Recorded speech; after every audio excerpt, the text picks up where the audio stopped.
ವಿಮಾನ ಹಾರಾಟ ರದ್ದಾಗಿರುವ ಕಾರಣ ಏರ್ಪೋರ್ಟ್ನಲ್ಲಿ ಭಾರೀ ಸಮಸ್ಯೆಗಳಾಗಿದೆ. ಬೆಂಗಳೂರು ವಿಮಾನ ನಿಲ್ದಾಣದಲ್ಲಿ ಕಾದು ಕಾದು ಪ್ರಯಾಣಿಕರು ಹೈರಾಣಾಗಿದ್ದಾರೆ. ಕೂತಲ್ಲೇ ಪ್ರಯಾಣಿಕರು ಕೂತ್ಕೊಂಡಿದ್ದಾರೆ. ಊಟ ನೀರು ಬಿಟ್ಟು ಫ್ಲೈಟ್ ಹತ್ತಲು ಪ್ರಯಾಣಿಕರು ಕಾದು ಕುಳಿತಿದ್ದಾರೆ. ಸಾವಿರಾರು ಸಂಖ್ಯೆಯಲ್ಲಿ ಆಗಮಿಸಿರುವಂತಹ ಪ್ರಯಾಣಿಕರು ಕಾದು ಕಾದು ಸುಸ್ತು ಹೊಡೆದಿದ್ದಾರೆ. ಮಾಡ್ತೀವಿ ಅಂತ ಹೇಳಿದ್ರಿ ಏನೋ ಒಂದು ಆಗ್ತದೆ ಹಂಗೂ ಹೇಳ್ತಾ ಇಲ್ಲ. ಅವರು ಡೈರೆಕ್ಟ್ ಆಗಿ ನಿಮ್ಗೆ ಫ್ಲೈಟ್ ಇದೆ ಅಂತಾನೆ ಹೇಳ್ತಾ ಇದ್ದಾರೆ.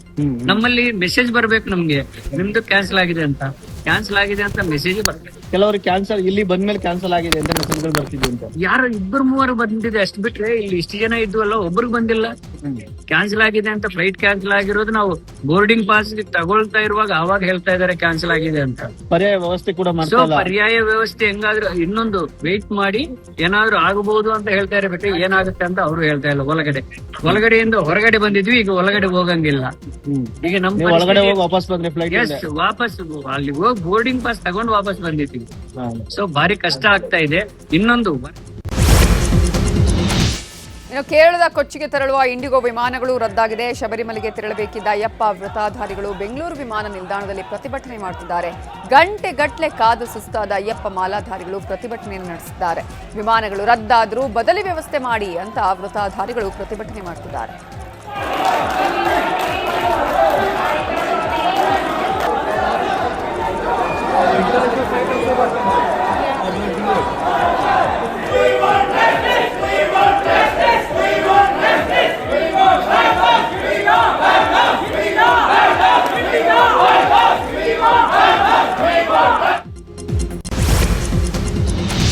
ಬೆಂಗಳೂರು ವಿಮಾನ ನಿಲ್ದಾಣದಲ್ಲಿ ತಂದೆಯ ಚಿತಾಭಸ್ಮವನ್ನ ಹಿಡಿಕೊಂಡು ಮಗಳು ಕಾದು ಕುಳಿತಿದ್ದಾಳೆ. ಹರಿದ್ವಾರಕ್ಕೆ ತೆರಳಲು ಕುಟುಂಬವೊಂದು ಇಂಡಿಗೋದಲ್ಲಿ ಟಿಕೆಟ್ ಬುಕ್ ಮಾಡಿದೆ.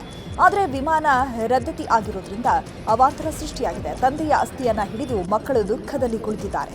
ಸಂಪ್ರದಾಯದಂತೆ ಅಸ್ಥಿಯನ್ನ ಬಿಡಲು ಆಗ್ತಿಲ್ಲ ಅಂತ ಮಗಳು ಬೇಸರವನ್ನ ವ್ಯಕ್ತಪಡಿಸಿದ್ದಾರೆ. ಮುಂದಿನ 3 ದಿನಗಳ ಕಾಲ ಇಂಡಿಗೋ ಫ್ಲೈಟ್ ಇಲ್ಲ ಅಂತ ಸಿಬ್ಬಂದಿ ಹೇಳ್ತಿದ್ದಾರೆ. 11:45ಗೆ ಇದ್ದಿದ್ದು ಫ್ಲೈಟು. ಇಲ್ಲಿ ನಾವು ಅಸ್ಥಿ ಎತ್ಕೊಂಡು ಬರ್ತಾ ಇದ್ದೀವಿ. ಸ್ವಲ್ಪ ಪ್ರೊಸೀಜರ್ ಮುಗಿಸ್ಬೇಕು ಅಂತ ಜಲ್ದಿನೇ ಬಂದಿದ್ದೀವಿ. 9:30 9:45ಗೆಲ್ಲ ರೀಚ್ ಆಗಿದೆ. ಸೊ ಇಲ್ಲಿ ಎಂಟ್ರೆನ್ಸ್ ಒಳಗಡೆ ಲಗೇಜ್ ಎಲ್ಲ ಎತ್ಕೊಂಡು ಎಂಟ್ರೆನ್ಸ್ ಒಳಗಡೆ ಬರೋ ನಾನು ಅವಾಗೇ ಬಂದುಬಿಟ್ಟು ಅವ್ರು ಹೇಳ್ಬಿಟ್ರು, once when we scan the tickets only they got to know that flights has been cancelled ಅಂತ. ಆದರೆ ನಾನು ಪೂಜಾ ಎಲ್ಲ ಅಲ್ಲಿ ಸೆಟ್ ಮಾಡಿ ಇಕ್ಕಿದ್ದೀನಿ, ಇವತ್ತು ಮಾಡೋಣ ಅಂತ. ಹರಿದ್ವಾರ್ನಲ್ಲಿ ಪೂಜಾರಿ ನಮ್ಮವರು ಬೇರೆ ರಾಜಸ್ಥಾನದಿಂದ ಒಂದು ಟ್ರೈನ್ ಬುಕ್ ಮಾಡ್ಕೊಂಡು ಹರಿದ್ವಾರ್ಗೂ ಕೂಡ ಬಂದುಬಿಟ್ಟಿದ್ದಾರೆ. ಅವರು ಅಲ್ಲಿ ವೆಯ್ಟ್ ಮಾಡ್ತಾ ಇದ್ದಾರೆ. ನಾವು ಇಲ್ಲಿಂದ ಅಲ್ಲಿ ಹೋಗೋಕೆ ಇಂಡಿಗೋ ವಿಮಾನದಲ್ಲಿ ಪೈಲಟ್ಗಳ ಕೊರತೆ ಹಿನ್ನೆಲೆ ದೇಶದಾದ್ಯಂತ ವಿಮಾನ ಸೇವೆಯಲ್ಲಿ ವ್ಯತ್ಯಯವಾಗಿದೆ. ಇತ್ತ ವಿಮಾನ ರದ್ದಾದ ಕಾರಣದಿಂದಾಗಿ ವಧುವರರೇ ಇಲ್ಲದೆ ಆರತಕ್ಷತೆ ಮಾಡಬೇಕಾಯಿತು. ಬೆಂಗಳೂರಲ್ಲಿ ಸಾಫ್ಟ್ವೇರ್ ಇಂಜಿನಿಯರ್ ಆಗಿರೋ ಹುಬ್ಬಳ್ಳಿಯ ಮೇಧಾ ಕ್ಷೀರಸಾಗರ್ ಹಾಗೂ ಭುವನೇಶ್ವರದ ಸಂಗಮ್ ದಾಸ್ ಆರತಕ್ಷತೆ ನಿನ್ನೆ ನಡೀಬೇಕಿತ್ತು. ಆದರೆ ಇಂಡಿಗೋ ವಿಮಾನ ರದ್ದಾದ ಹಿನ್ನೆಲೆಯಲ್ಲಿ ಸಮಸ್ಯೆಯನ್ನು ಎದುರಿಸುವಂತಾಯಿತು. ಭುವನೇಶ್ವರದಲ್ಲಿದ್ದ ಜೋಡಿ ಬರಲು ಸಮಸ್ಯೆಯಾದ ಹಿನ್ನೆಲೆ ಆನ್ಲೈನ್ ಮೂಲಕ ಆರತಕ್ಷತೆ ಮಾಡುವಂತಾಯಿತು. ಆನ್ಲೈನ್ ರಿಸೆಪ್ಷನ್ ಮಾಡೋಕ್ಕೆ ಕಾರಣ ಅಂತಂದ್ರೆ ಮದುಮಗ ಮತ್ತು ಮದುಮಗಳು ಇಬ್ಬರು ಬರಲಿಲ್ಲ. ಭುವನೇಶ್ವರದಿಂದ ಮದುವೆ ಭುವನೇಶ್ವರೊಳಗೆ ಆಗಿತ್ತು 23ನೇ ತಾರೀಕಿಗೆ. ನಾವು ಮೊದಲೇ ಇಲ್ಲಿ ಬಂದ ಮೇಲೆ ರಿಸೆಪ್ಷನ್ದೆಲ್ಲ ರೆಡಿ ಮಾಡಬೇಕಾಗಿತ್ತು. ಬಟ್ ಅವ್ರು ಬರೋದು 2ನೇ ತಾರೀಕು ಬರೋರಿದ್ದರು, ಅದು ಬರಲಿಲ್ಲ. ಬಂದಿದ್ದ ಆ ಕಾರಣದಿಂದ ರಿಸೆಪ್ಷನ್ ಒಳಗೆ ಆನ್ಲೈನ್ನಾಗ ಮಾಡಬೇಕಾಯ್ತು. ಎಲ್ಲರೂ ಬಂದು ಊಟ ಮಾಡಿ ಹೋದ್ರೆ ಎಲ್ಲರೂ ಆಯಿತು. ಎಲ್ಲರೂ ವಿಶ್ ಮಾಡಿದರು, ಎಲ್ಲ ಮಾಡಿದ್ರು. ಆನ್ಲೈನ್ ಮ್ಯಾಗ ವಿಶ್ ಮಾಡಿದ್ರು ಆಕೆಗೆ. ಈಗೇನು ಅದ್ರ ಬಗ್ಗೆ ಇದಿಲ್ಲ ನಮಗೆ. ಯಾಕಂದರೆ 650 ಮಂದಿ ಸೇರಿದ್ರು. 700 ಮಂದಿದ್ದು ನಮ್ಮದು ಟಾರ್ಗೆಟ್ ಇತ್ತು. ಆಮೇಲೆ ಸಡನ್ನಾಗಿ ವಿಮಾನ ಕ್ಯಾನ್ಸಲ್ ಆಗಿದ್ದಕ್ಕೆ ಈ ಪರಿಸ್ಥಿತಿ ನಾವು ಮಾಡಬೇಕಾಯ್ತು ಅಷ್ಟೇ, ಮತ್ತೇನಿಲ್ಲ. ಬಟ್ ಇದಕ್ಕೆ ಗೌರ್ಮೆಂಟ್ನವರು ಒತ್ತು ಕೊಡಬೇಕಾಗ್ತೈತೆ. ಹಾಂ, ಕಳೆದ 3 ದಿನಗಳಿಂದ ವಿಮಾನ ಹಾರಾಟದಲ್ಲಿ ವ್ಯತ್ಯಯವಾಗಿದೆ. ಇಂಡಿಗೋ ವಿಮಾನ ಪ್ರಯಾಣಿಕರ ಪರದಾಟ ಹಿನ್ನೆಲೆ ಡಿಜಿಸಿಎ ತನ್ನ ನೂತನ ನಿಯಮವನ್ನ ವಾಪಸ್ ಪಡೆದಿದೆ. ಪೈಲಟ್ ಸೇರಿದಂತೆ ವಿಮಾನ ಸಿಬ್ಬಂದಿಯ ವಿಶ್ರಾಂತಿ ಕುರಿತ ಹೊಸ ನಿಯಮವನ್ನ ಡಿಜಿಸಿಎ ತಕ್ಷಣಕ್ಕೆ ಜಾರಿಯಾಗುವಂತೆ ವಾಪಸ್ ಪಡೆದಿದೆ. ಈ ಬಗ್ಗೆ ವಿಮಾನಯಾನ ಸಚಿವರು ಕೇಂದ್ರ ಗೃಹ ಸಚಿವ ಅಮಿತ್ ಶಾಗೆ ಮಾಹಿತಿ ಕೂಡ ನೀಡಿದ್ದಾರೆ.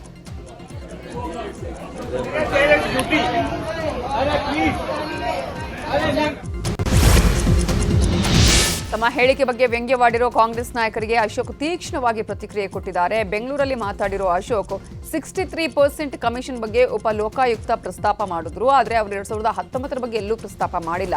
ನನಗೆ ಬುದ್ಧಿವಾದ ಹೇಳೋ ಮುನ್ನ ಆ ಆಡಿಯೋವನ್ನು ಒಮ್ಮೆ ಕೇಳಿಸ್ಕೊಳ್ಳಿ. ಉಪ ಲೋಕಾಯುಕ್ತರು 2019 ಬಿಜೆಪಿ ಕಾಲದ್ದು ಅಂತ ಎಲ್ಲಾದರೂ ಹೇಳಿದಾರಾ ಅಂತ ಪ್ರಶ್ನೆ ಮಾಡಿದ್ದಾರೆ.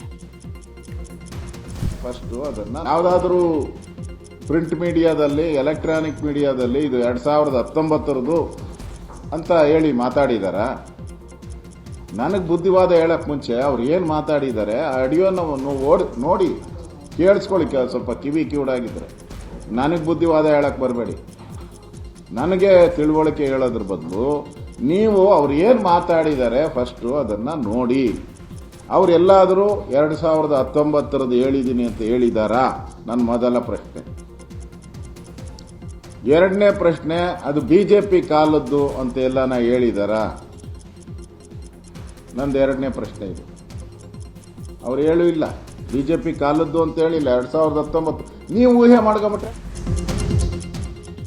ಅಶೋಕ್ ತಿರುಗೇಟು ಕೊಟ್ಟಿರೋ DCM DK ಶಿವಕುಮಾರ್, ಪಾಪ ಅಶೋಕ್ ಯಾವ ಕಾಲದ ಹೇಳ್ತಾವ್ರೋ ಗೊತ್ತಾಗ್ತಿಲ್ಲ.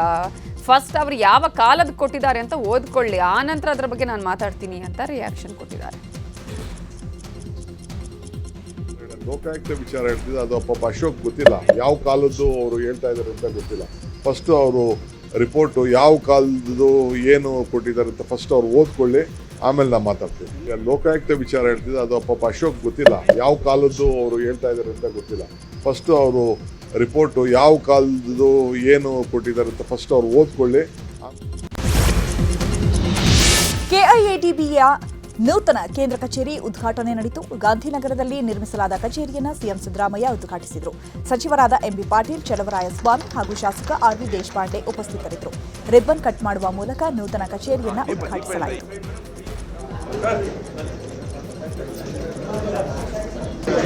ಇನ್ನು ಸಿಎಂ ಉದ್ಘಾಟನೆ ಮಾಡಿದ ಬಳಿಕ DCM DK ಶಿವಕುಮಾರ್ ಕಾರ್ಯಕ್ರಮಕ್ಕೆ ಆಗಮಿಸಿದ್ರು. ತಾನು ಆಗಮಿಸುವ ವೇಳೆಗೆ ಸಿಎಂ ಇಲ್ಲದನ್ನ ಗಮನಿಸಿದ DKಶಿ ಸಿಎಂ ಇಷ್ಟು ಬೇಗ ಉದ್ಘಾಟನೆ ಮಾಡಿ ತೆರಳಿದ್ರಾ ಅಂತ ಸಚಿವ ಎಂಬಿ ಪಾಟೀಲ್ ಬಳಿ ಪ್ರಶ್ನೆ ಮಾಡಿದ್ರು.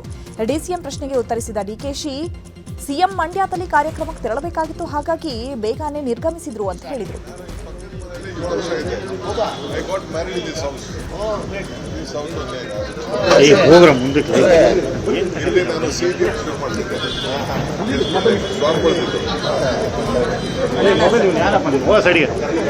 Marriage was in this house.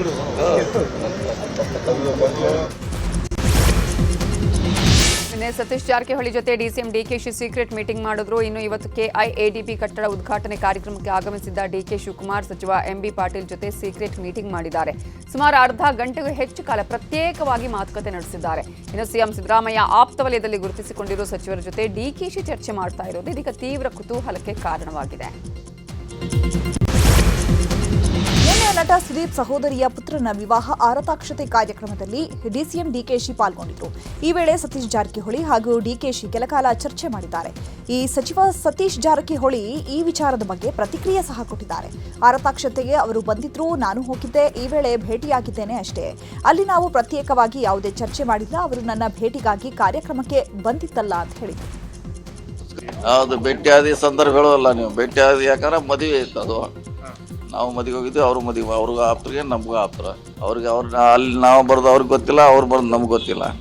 ಮದುವೆ ಸಂದರ್ಭ ಬಂದರು, ಬಂದಾಗ ಸಹಜವಾಗಿ ಅಧ್ಯಕ್ಷರು ಅವರು ಮಾತಾಡೋಂಥ ಸಂದರ್ಭ ಮಾತಾಡಿದ್ರು ಅಷ್ಟೇ, ಬೇರೆ ಏನಿಲ್ಲ.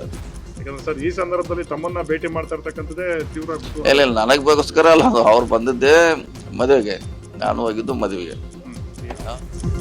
ಇನ್ನು ಮಾಲೂರಲ್ಲಿ ಜೆಡಿಎಸ್ ನಾಯಕರು ಕಾಂಗ್ರೆಸ್ ಸೇರ್ಪಡೆಯಾದ ವಿಚಾರದ ಬಗ್ಗೆಯೂ ಸತೀಶ್ ಪ್ರತಿಕ್ರಿಯೆ ನೀಡಿದ್ದಾರೆ. ಜೆಡಿಎಸ್ನ ನಾಯಕರು ಈ ಹಿಂದೆ ನಮ್ಮ ಸಂಘಟನೆ ಜೊತೆ ಗುರುತಿಸಿಕೊಂಡಿದ್ರು, ಮಧ್ಯ ಬಿಟ್ಟು ಹೋಗಿದ್ರು, ಮತ್ತೆ ವಾಪಸ್ ಬಂದಿದ್ದಾರೆ ಅಷ್ಟೇ ಅಂತ ಹೇಳಿದರು.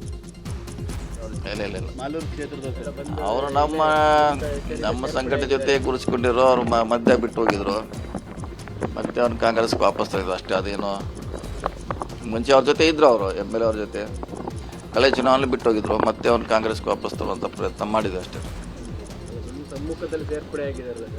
ಇಲ್ಲ, ಅವ್ರು ನಮ್ಮ ಸಂಘಟನೆಯಲ್ಲಿ ಇವತ್ತಿಗೂ ಕೆಲಸ ಮಾಡ್ತಾರಲ್ಲ, ಹೀಗಾಗಿ ಶಾಸಕರು ನಮ್ಮ ಥ್ರೂ ಅವ್ರನ್ನ ಸೇರಿಸುವಂಥ ಪ್ರಯತ್ನ ಮಾಡಿ. ಇನ್ನು ಅಧಿವೇಶನಕ್ಕೆ ತಯಾರಿ ಮಾಡ್ತಾ ಇರೋ ವಿಚಾರವಾಗಿ ಸತೀಶ್ ರಿಯಾಕ್ಷನ್ ನೀಡಿದ್ದು, ಅಧಿವೇಶನದಲ್ಲಿ ಶಾಸಕರು ಕಡ್ಡಾಯವಾಗಿ ಭಾಗಿಯಾಗಬೇಕು ಅಂತ ಹೇಳಿದ್ದಾರೆ. ಬಿಜೆಪಿಯವರು ಅವಿಶ್ವಾಸ ನಿರ್ಣಯ ಮಂಡಿಸೋದ್ರಿಂದ ಏನ್ ಪ್ರಯೋಜನ ಆಗಲ್ಲ, ನಾವೆಲ್ಲರೂ ಒಗ್ಗಟ್ಟಾಗಿಯೇ ಇರ್ತೀವಿ ಅಂತಾನೂ ಹೇಳಿದರು.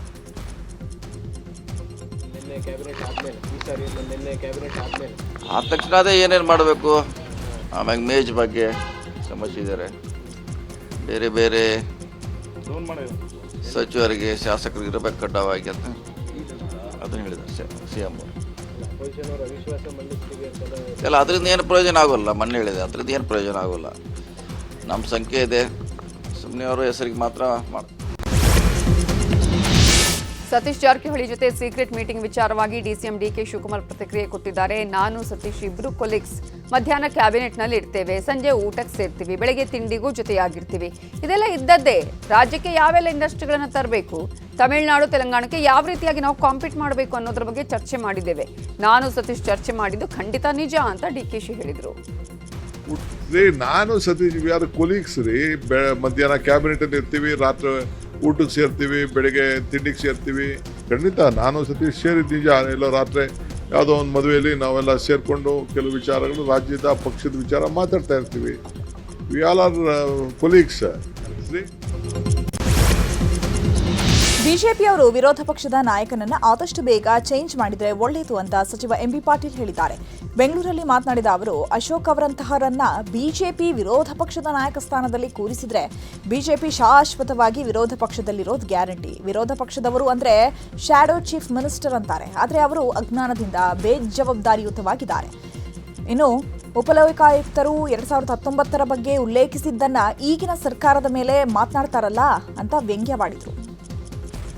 ಯಾರು ನಿಮ್ಮ ಅಶೋಕ್ ಅವರಿಗೆ, ವಿರೋಧ ಪಕ್ಷದ ನಾಯಕರಿಗೆ, ಇಂಥವ್ರನ್ನ ವಿರೋಧ ಪಕ್ಷ ನಾಯಕರಿಗೆ ಇಟ್ಕೊಂಡ್ರೆ BJP ತಲಾಂತರವಾಗಿ ಸೂರ್ಯಚಂದ್ರ ಇರುವವರೆಗೂ ಕೂಡ ಇವರು BJP ವಿರೋಧ ಪಕ್ಷದಾಗೆ ಉಳಿತಾರೆ. ಯಾಕಂದ್ರೆ ಅವ್ರಿಗೆ 2019 ಯಾವ ವರ್ಷದ್ದು ಅನ್ನೋದು ಗೊತ್ತಿಲ್ಲ. ಇಷ್ಟು ಅಜ್ಞಾನದಿಂದ ಅವರು ಬೇಜವಾಬ್ದಾರಿಯಾಗಿ ವಿರೋಧ ಪಕ್ಷ ನಾಯಕ ಅಂದರೆ ಶಾಡೋ ಚೀಫ್ ಮಿನಿಸ್ಟರು ಚೆಕ್ ಮಾಡ್ಬೇಕಾ ಬೇಡ ವಿರೋಧ ಪಕ್ಷ ನಾಯಕರು? ಇಷ್ಟು ನಗೆಪಾಟರಿಗೆ ಇದು ಇವತ್ತು ಗುರಿಯಾಗುವಂಥದ್ದು. ಹೀಗಾಗಿ ನಾನು ಇಷ್ಟೇ ಹೇಳ್ತೀನಿ, ಈಗ BJP ಅವರಿಗೆ ಎಷ್ಟು ಬೇಗ ನೀವು ವಿರೋಧ ಪಕ್ಷ ನಾಯಕರನ್ನ ತಾವು ಬದಲಾವಣೆ ಮಾಡ್ತೀರಾ ಅಷ್ಟು ಒಳ್ಳೇದು. ಯಾಕಂದ್ರೆ ನೀವು ಶಾಶ್ವತವಾಗಿ ವಿರೋಧ ಪಕ್ಷನೇ ಆಗಿಬಿಡ್ತೀರಿ. ಯಾರು ನಿಮ್ಮ ಕಾಂಗ್ರೆಸ್ ಪಕ್ಷದಲ್ಲಿ ಯಾವುದೇ ಗೊಂದಲಗಳಿಲ್ಲ. CM DCM ಎಲ್ಲರೂ ಹೈಕಮಾಂಡ್ ನಿರ್ಧಾರಕ್ಕೆ ಬದ್ಧ ಅಂತ ಹೇಳಿದ್ದಾರೆ ಸಚಿವ ದಿನೇಶ್ ಗುಂಡೂರಾವ್. ಮೈಸೂರಲ್ಲಿ ಮಾತಾಡಿದ ಅವರು, ನಮ್ಮ ಪಕ್ಷದಲ್ಲಿ ಯಾವುದೇ ಭಿನ್ನಾಭಿಪ್ರಾಯ ಇಲ್ಲ, ಎಲ್ರಿಗೂ CM ಆಗಬೇಕು ಅನ್ನೋ ಆಸೆ ಇರುತ್ತೆ, ಆದರೆ ಯಾರು CM ಆಗಬೇಕು ಅನ್ನೋದನ್ನ ಹೈಕಮಾಂಡ್ ಡಿಸೈಡ್ ಮಾಡುತ್ತೆ ಅಂತ ಹೇಳಿದ್ರು. ನೋಡಿ, ಹೈಕಮಾಂಡ್ ತೀರ್ಮಾನ ಅಂತಿಮ ಅಂತ ಸಿದ್ದರಾಮಯ್ಯ ಸಾಹೇಬರು ಹೇಳಿದ್ದಾರೆ, ನಮ್ಮ ಶಿವಕುಮಾರ್ ಅವರು ಹೇಳಿದ್ದಾರೆ, ಎಲ್ಲರೂ ಹೇಳಿದ್ದಾರೆ. ಇನ್ನೇನು ಅದ್ರ ಬಗ್ಗೆ ಚರ್ಚೆ ಏನು? ನಾವು ನೋಡಿ, ಆ ವಿಷಯಕ್ಕೆ ಸುಮ್ಮನೆ ನಮ್ಮನ್ನ ಎಳೆದು ತರಬೇಡಿ. ಆಸೆ ಎಲ್ರಿಗೂ ಇರ್ತದ್ರಿ, ಆಸೆ ಇರೋದಿಲ್ಲ ಅಂತಲ್ಲ. ಆ ಸಮಯ ಸಂದರ್ಭ ಬಂದಾಗ ನೋಡೋಣ, ಈಗ ಯಾಕೆ ಸುಮ್ಮನೆ. ಇನ್ನು ವಿಪಕ್ಷದ ವಿರುದ್ಧ ವಾಗ್ದಾಳಿ ನಡೆಸಿರೋ ದಿನೇಶ್ ಗುಂಡೂರಾವ್, ವಿಪಕ್ಷ BJP ಸಂಪೂರ್ಣ ನಿಷ್ಕ್ರಿಯವಾಗಿದೆ, ಕೇವಲ ಭಾಷಣ ಬಿಗಿಯೋದ್ರಲ್ಲಿ ವಿಜಯೇಂದ್ರ, ಅಶೋಕ್, ಪ್ರಹ್ಲಾದ್ ಜೋಶಿ ಬ್ಯುಸಿ ಇದ್ದಾರೆ, ರೈತರ ಸಮಸ್ಯೆ ಬಗ್ಗೆ ಸಂಸದರು ಧ್ವನಿ ಎತ್ತುತ್ತಿಲ್ಲ, BJPಯವರಿಗೆ ಜವಾಬ್ದಾರಿ ಇಲ್ವಾ ಅಂತ ದಿನೇಶ್ ಗುಂಡೂರಾವ್ ಪ್ರಶ್ನೆ ಕೇಳಿದ್ದಾರೆ. ಮತ್ತು ಇವತ್ತು ವಿರೋಧ ಪಕ್ಷದಲ್ಲಿರುವಂಥ ಗೊಂದಲ, ಅಲ್ಲಿ BJPಯವರು ವಿರೋಧ ಪಕ್ಷ ನಾಯಕರನ್ನು ತೆಗಿಬೇಕು ಅಂತ ಒಂದ್ ಕಡೆ ಹೊರಟಿದ್ದಾರೆ. ನಮ್ಮ ಕಬ್ಬಿನ ಬೆಳೆಗಾರರ ಪರವಾಗಿ ಕೇಂದ್ರ ಸರ್ಕಾರ ನಿಲ್ಲಿಲ್ಲ, ಮೆಕ್ಕೆಜೋಳ ರೈತರ ಪರವಾಗಿ ಕೇಂದ್ರ ಸರ್ಕಾರ ನಿಲ್ಲಿಲ್ಲ. ಪ್ರಹ್ಲಾದ್ ಜೋಶಿ, ಅಶೋಕ್, ವಿಜೇಂದ್ರ ಬರೀ ಭಾಷಣ ಬಿಗಿತಾರೆ, ರೈತರ ಜೊತೆ ಹೋಗೋದು ಮಲ್ಕೊಳ್ತಾರೆ, ಹುಟ್ಟುಹಬ್ಬ ಮಾಡ್ತಾರೆ. ನ್ಯಾಯ ಕೊಡಿಸೋದಕ್ಕೆ ಇವ್ರಿಗೆ ತಾಕತ್ತಿಲ್ಲ. ಏನು ಹೇಳ್ಬೇಕು ನಾವು ಅವ್ರಿಗೆ? ಏನಂತ ಹೇಳ್ಬೇಕು ಇವ್ರಿಗೆ ನಾವು? ಬರೀ ಪ್ರಚಾರಕ್ಕೆ ಮಾಡೋದಕ್ಕೆ, ಮೈಕ್ಗಳ ಮುಂದೆ ಮಾತಾಡೋದಕ್ಕಲ್ಲ. ಅವ್ರದ್ದು ಜವಾಬ್ದಾರಿ ಇದೆ ತಾನೇ, ಕೇಂದ್ರದಲ್ಲಿ ಅವ್ರದ್ದು ಸರ್ಕಾರ. ಕಾಂಗ್ರೆಸ್ನ ಹಿರಿಯ ಶಾಸಕ RV ದೇಶಪಾಂಡೆ ಸಚಿವ ಸಂಪುಟ ವಿಸ್ತರಣೆ ಬಗ್ಗೆ ಮಾತನಾಡಿದ್ದಾರೆ. ಬೆಂಗಳೂರಲ್ಲಿ ಪ್ರತಿಕ್ರಿಯೆ ನೀಡಿದ RV ದೇಶಪಾಂಡೆ, ನನ್ನಷ್ಟು ದೀರ್ಘಾವಧಿಯಾಗಿ ಯಾರೂ ಸಚಿವರಾಗಿ ಇರಲಿಲ್ಲ, ನಾನು ಸಚಿವ ಸ್ಥಾನದ ಆಕಾಂಕ್ಷಿಯಲ್ಲ, ಸೀನಿಯಾರಿಟಿ ಬೇಸಿಸ್ ಮೇಲೆ ಸಚಿವ ಸ್ಥಾನ ಸಿಗುತ್ತಾ ಅನ್ನೋ ಪ್ರಶ್ನೆಗೆ ಉತ್ತರಿಸಿದ ದೇಶಪಾಂಡೆ, ನಾನು ಈ ಬಗ್ಗೆ ಯಾವುದೇ ಚರ್ಚೆ ಮಾಡಿಲ್ಲ, ನನಗೇನೂ ಗೊತ್ತಿಲ್ಲ ಅಂತ ಹೇಳಿದರು. ನನ್ನ ಸ್ಪಿರಿಟ್ ಮುಗಿದು ಯಾರೂ ಸಚಿವರು ಇದ್ದಿಲ್ಲ, ನಾ ಆಕಾಂಕ್ಷಿ ಯಾವುದೂ ಅಲ್ಲ. Opportunities if they knock your door you have to grab them. ಹಾಗಾಗಿ ನನ್ನ ಡೋರ್ಗೆ ಯಾವುದೂ ಅಪೋಸಿಟಿವ್ ನಾಕ್ ಆಗಿಲ್ಲ. ಅದು ಹಾಗೆ ನನ್ನ ಬಗ್ಗೆ ತೆಲೀರು ಕೇಳ್ಕೊಳ್ಳೋದಿಲ್ಲ, ನನಗೇನು ಗೊತ್ತಿಲ್ಲ, ನನಗೇನು ಗೊತ್ತಿಲ್ಲ. ಇನ್ನು ಹಲವರು ಸಚಿವ ಸ್ಥಾನ ತ್ಯಾಗ ಮಾಡೋ ವಿಚಾರದ ಬಗ್ಗೆ ಪ್ರತಿಕ್ರಿಯೆ ನೀಡಿದ ದೇಶಪಾಂಡೆ, ಸಚಿವ ಸ್ಥಾನದ ಬಗ್ಗೆ ಹೈಕಮಾಂಡ್ ನಮ್ಮ ಪಕ್ಷದ ಅಧ್ಯಕ್ಷರು ಚರ್ಚೆ ಮಾಡಿ ನಿರ್ಧಾರ ಮಾಡ್ತಾರೆ ಅಂತ ಹೇಳಿದರು. ನೋಡಿ, ಅಲ್ಲೇ ಸಚಿವರು ಆಗಬೇಕು ಯಾರು, ಅದು ಚೀಫ್ ಮಿನಿಸ್ಟರ್ ಪ್ರೋಗಿಟ್ಟು, ಅದು ನಮ್ಮ ಪಕ್ಷದ ಪದ್ಧತಿ ಅದೇ. ರಾಷ್ಟ್ರೀಯ ಕಾಂಗ್ರೆಸ್ ಪಕ್ಷದ ಅಧ್ಯಕ್ಷರು ರಾಹುಲ್ ಗಾಂಧಿಯವರು ಅವರೆಲ್ಲ ಕನ್ಸಲ್ಟ್ ಮಾಡಿ, ಪಕ್ಷದ ಅಧ್ಯಕ್ಷರು ಕನ್ಸಲ್ಟ್ ಮಾಡಿ ಒಂದು ಅಭಿಪ್ರಾಯಕ್ಕೆ ಬರ್ತಾರೆ. ರಾಜ್ಯದಲ್ಲಿ ಸರ್ಕಾರ ರೈತರಿಗೆ ನ್ಯಾಯ ಒದಗಿಸಿಲ್ಲ ಅಂತ MLC ಎನ್ ರವಿಕುಮಾರ್ ಹೇಳಿದ್ದಾರೆ. ಚಿತ್ರದುರ್ಗದಲ್ಲಿ ಮಾತನಾಡಿದವರು, ರೈತರು ಮನವಿ ಮಾಡಿದರೂ ಸರ್ಕಾರ ಮೆಕ್ಕೆಜೋಳ ಖರೀದಿ ಕೇಂದ್ರ ಆರಂಭಿಸಿಲ್ಲ. ನಮ್ಮ ಹೋರಾಟದ ಬಳಿಕ ಖರೀದಿ ಕೇಂದ್ರ ಓಪನ್ಗೆ ನಿರ್ಧಾರ ಮಾಡಿದ್ದಾರೆ. ಸಿಎಂ ಡಿಸಿಎಂ ನಾಟಿ ಕೋಳಿ ತಿನ್ನೋದು ಬಿಟ್ಟು ರೈತರು ವಿದ್ಯಾರ್ಥಿಗಳ ಕುರಿತು ಚರ್ಚೆ ಮಾಡಬೇಕಾಗಿದೆ ಅಂತ ಹೇಳಿದರು. ಕೇಂದ್ರ ಸರ್ಕಾರ ರೈತರ ಪರವಾಗಿ 2,400 ರೂಪಾಯಿಗೆ ಒಂದು ಕ್ವಿಂಟಲ್ನಂತೆ ದರ ನಿಗದಿ ಮಾಡಿದೆ. ಆದರೆ ಈ ಸರ್ಕಾರ ಮಾತ್ರ ಕೊಂಡ್ಕೊಳ್ತಾ ಇಲ್ಲ. ಇದೊಂದು ರೀತಿ ರೈತ ವಿರೋಧಿ ಸರ್ಕಾರ. ಎರಡನೇದಾಗಿ ನಮ್ಮ ವಿಜಯನಗರ, ಬಳ್ಳಾರಿ, ಕೊಪ್ಪಳ, ರಾಯಚೂರು ಅಲ್ಲಿ ತುಂಗಭದ್ರಾ ಡ್ಯಾಮ್ ಏನಿದೆ 2 ಸರಿ ತುಂಬಿತು. ಎರಡನೇ ಬೆಳೆ ಬೆಳೆಯೋದಕ್ಕೆ ನೀರು ಬಿಡಿ ಅಂತ ಹೇಳಿದರೆ ನೀರು ಬಿಡದೇನೆ ಗೇಟ್ಗಳ ರಿಪೇರಿ ಅಂತ ಹೇಳಿ ಕಾಲ ವ್ಯಯ ಮಾಡ್ತಾ ಇದೆ. ಗೇಟ್ಗಳ ರಿಪೇರಿ ಮಾಡಿದಂಥ 12 ಕೋಟಿ ರೂಪಾಯಿನೂ ಕೂಡ ಈ ಸರ್ಕಾರ ಕೊಟ್ಟಿಲ್ಲ. ಎರಡನೇ ಬೆಳೆಗೆ ಪರಿಹಾರ ಕೊಡಿ ಅಂಥೇಳಿ ನಾವು ಆಗ್ರಹ ಪಡಿಸಿ 9ನೇ ತಾರೀಕು ಬೆಳಗಾಂನಲ್ಲಿ ಮತ್ತೊಂದು ಸರಿ ನಾವು ಆಗ್ರಹ. ಬಂಗಾರಪೇಟೆ ಶಾಸಕ ನಾರಾಯಣಸ್ವಾಮಿಗೆ ಮಂತ್ರಿ ಸ್ಥಾನ ಸಿಗಬೇಕು ಅಂತ ಆಗ್ರಹಿಸಿ ಅಭಿಮಾನಿಗಳು ದೇವರ ಮೊರೆ ಹೋಗಿದ್ದಾರೆ. ಕೋಲಾರದ ಅಧಿದೇವತೆ ಕೋಲಾರಮ್ಮ ದೇಗುಲದಲ್ಲಿ ನಾರಾಯಣಸ್ವಾಮಿ ಅಭಿಮಾನಿಗಳು ವಿಶೇಷ ಪೂಜೆ ಸಲ್ಲಿಸಿದ್ದಾರೆ. 101 ತೆಂಗಿನಕಾಯಿ ಈಡುಗಾಯಿ ಒಡೆದು ಅಭಿಮಾನಿಗಳು ದೇವಸ್ಥಾನದ ಮುಂಭಾಗ ಪಟಾಕಿ ಸಿಡಿಸಿ ನಾರಾಯಣಸ್ವಾಮಿ ಪರ ಘೋಷಣೆ ಕೂಗಿದರು. ತಸ್ಮೈ ಚತುರ್ಥಗಂಭೋತ ಪ್ರತ್ಯಕ್ಷಣಾತೆ ಸಚತುರ್ಹೋತೋ ಭವತೆ.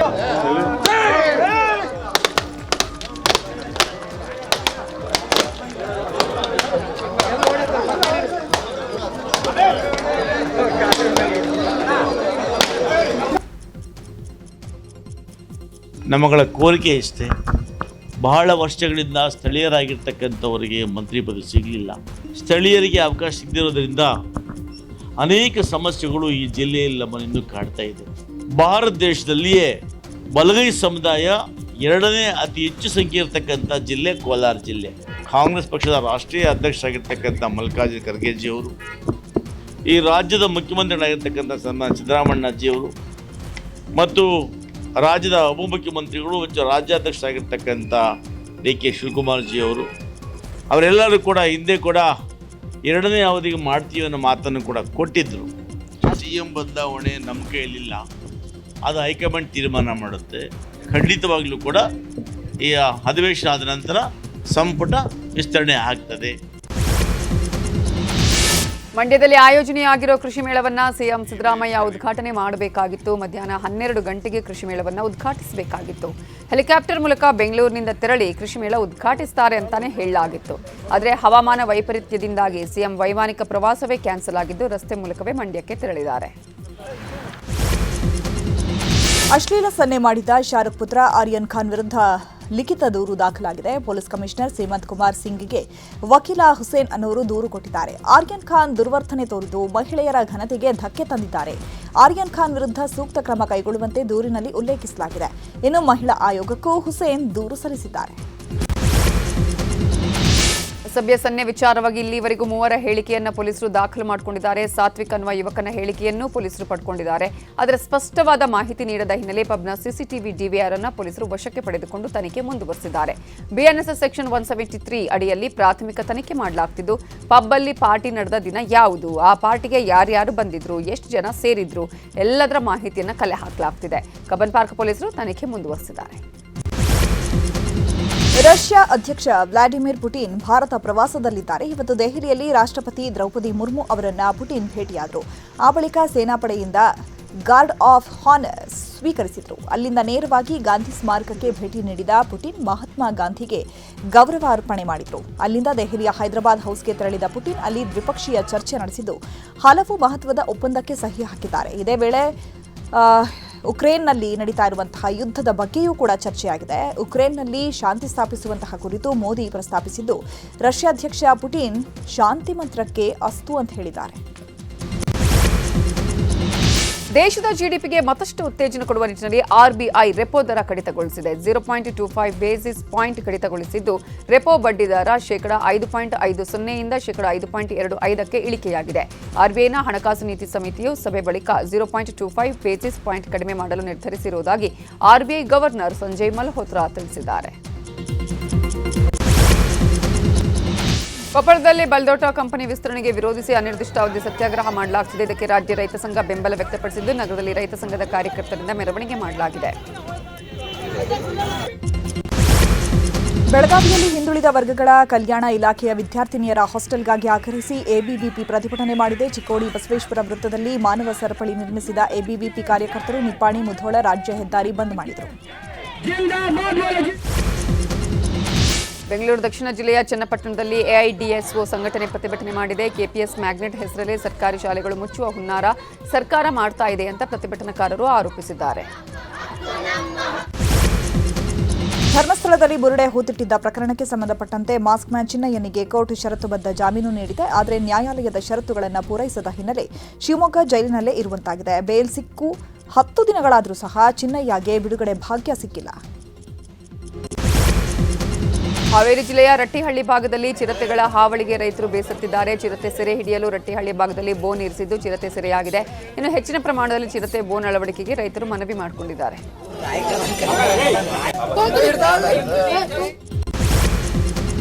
ಬೆಂಗಳೂರಲ್ಲಿ ನಾಯಿ ಸಾವಿಗಾಗಿ ನ್ಯಾಯ ಬೇಕು ಅಂತ ಮಹಿಳೆ ಹೋರಾಟ ಮಾಡ್ತಾ ಇದ್ದಾರೆ. 4 ವರ್ಷಗಳ ಸ್ವರ್ಣಿಮಾ ಅನ್ನೋರು ಅಪಘಾತದಲ್ಲಿ ಗಾಯಗೊಂಡಿದ್ದ ನಾಯಿಯೊಂದನ್ನು ಆರೈಕೆ ಮಾಡಿ ಸಾಕಿದ್ರು. ಆ ಬಳಿಕ ಬೇರೆಯವರಿಗೆ ದತ್ತು ನೀಡಿದ್ರು. ಆ ನಾಯಿಯನ್ನ ದತ್ತು ಪಡೆದ ದಂಪತಿ ನಾಯಿಯನ್ನ ಬೀದಿಗೆ ಬಿಟ್ಟು ಅದರ ಸಾವಿಗೆ ಕಾರಣರಾಗಿದ್ದಾರೆ ಅಂತ ಸ್ವರ್ಣಿಮಾ ಆರೋಪಿಸುತ್ತಿದ್ದಾರೆ. ಯಶ್ ನಟನೆಯ ಟಾಕ್ಸಿಕ್ ಸಿನಿಮಾ ಶೂಟಿಂಗ್ ಬಹುತೇಕ ಅಂತ್ಯ ಆಗಿದೆ. ರಾಮಾಯಣ ಸಿನಿಮಾದ ಶೂಟಿಂಗ್ ಕೂಡ ಬಹುತೇಕ ಮುಗಿದಿದ್ದು, ಡಿಸೆಂಬರ್ ಅಲ್ಲಿ ಟಾಕ್ಸಿಕ್ ಸಿನಿಮಾದ ಶೂಟಿಂಗ್ ಅಂತ್ಯಗೊಳಿಸಲು ಚಿತ್ರತಂಡ ಪ್ಲಾನ್ ಮಾಡಿಕೊಂಡಿದೆ.